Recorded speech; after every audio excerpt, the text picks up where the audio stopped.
जय श्री कृष्णा। आज हम कार्तिक महात्म के 25वें अध्याय का पाठ करेंगे। 24वें अध्याय में जो धर्मदत्त जी और प्रेत की जो कहानी चल रही थी उसी का इस अध्याय में आप श्रवण करेंगे। और एकादशी से लेकर पूर्णिमा तक जो कार्तिक मास में जो समय होता है यह इसमें पच भिक्षु या भीष्म पंचक व्रत रखे जाते हैं। इस दौरान अगर ब्रह्म मुहूर्त में उठकर स्नान किया जाए और ये व्रत रखे जाएं, इसकी कथा सुनी जाए तो पूरे कार्तिक मास का फल इन 5 दिनों में ही प्राप्त हो जाता है और भगवान की कृपा प्राप्त होती है। पंच भिक्षु व्रत की जो विधि है और कथा है वो चैनल पे अपलोड की जा चुकी है, तो आप उसे भी अवश्य श्रवण कीजिए। और अब 25वें अध्याय का पाठ आरंभ करते हैं। धर्मदत्त जी कहते हैं, तीर्थ में दान और व्रत आदि सत्कर्म करने से मनुष्य के पाप नष्ट हो जाते हैं, परंतु तू तो प्रेत के शरीर में है, अतः उन कर्मों को करने की अधिकारिणी नहीं है। इसलिए मैंने जन्म से लेकर अब तक जो कार्तिक का व्रत किया है उसके पुण्य का आधा भाग मैं तुझे देता हूँ, तू उसी से सद्गति को प्राप्त हो जा। इस प्रकार कहकर धर्मदत्त ने 12 अक्षर मंत्र का श्रवण कराते हुए तुलसी मिश्रित जल जो ही उसका अभिषेक किया त्यों ही वो प्रेत योनि से मुक्त होकर प्रज्वलित अग्नि शिखा के समान तेजस्विनी एवं दिव्य रूप धारिणी हो गई और सौंदर्य में लक्ष्मी जी की समानता करने लगी। तदंतर उसने भूमि पर दंड की भांति गिरकर ब्राह्मण देवता को प्रणाम किया और हर्षित होकर गदगद वाणी में कहा, हे द्विजश्रेष्ठ, आपके प्रसाद से आज मैं इस नरक से छुटकारा पा गई। मैं तो पाप के समुद्र में डूब रही थी, आप मेरे लिए नौका के समान हो गए। वह इस प्रकार ब्राह्मण से कह रही थी कि आकाश से एक दिव्य विमान उतरता दिखाई दिया।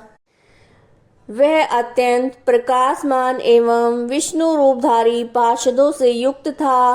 विमान के द्वार पर खड़े हुए पुण्यशील और सुशील ने उस देवी को उठाकर श्रेष्ठ विमान में चढ़ा लिया।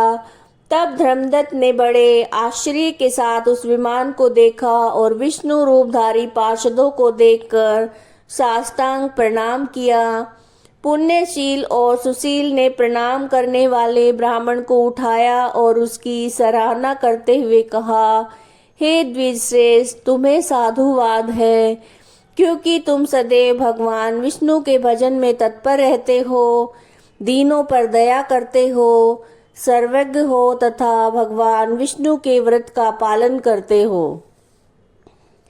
तुमने बचपन से लेकर अब तक जो कार्तिक व्रत का अनुष्ठान किया है उसके आधे भाग का दान देने से तुम्हें दुगना पुण्य प्राप्त हुआ है और सैकड़ों जन्मों के पाप नष्ट हो गए हैं। अब यह बैकुंठ धाम में ले जाई जा रही है। तुम भी इस जन्म के अंत में अपनी दोनों स्त्रियों के साथ भगवान विष्णु के बैकुंठ धाम में जाओगे और मुक्ति प्राप्त करोगे। धर्मदत्त, जिन्होंने तुम्हारे समान भक्ति पूर्वक भगवान विष्णु की आराधना की है वे धन्य हैं और कृतकृत्य हैं। इस संसार में उन्हीं का जन्म सफल है। भली भांति आराधना करने पर भगवान विष्णु देहधारी प्राणियों को क्या नहीं देते हैं। उन्होंने ही उत्तानपाद के पुत्र को पूर्व काल में ध्रुव पद पर स्थापित किया था। उनके नामों का स्मरण करने मात्र से सभी जीव सद्गति को प्राप्त होते हैं। पूर्व काल में ग्रहग्रस्त गजराज उन्हीं के नामों का स्मरण करने से मुक्त हुआ था। तुमने जन्म से लेकर जो भगवान विष्णु को संतुष्ट करने वाले कार्तिक व्रत का अनुष्ठान किया है उससे बढ़कर ना यज्ञ है, ना दान है, ना तीर्थ है। विप्रवर, तुम धन्य हो, क्योंकि तुमने जगत गुरु भगवान विष्णु को प्रसन्न करने वाले कार्तिक व्रत किए हैं, जिसके आधे भाग के फल को पाकर यह स्त्री हमारे साथ भगवान के लोक में जा रही है। यह कार्तिक महात्म का 25वां अध्याय आप श्रवण कर रहे थे।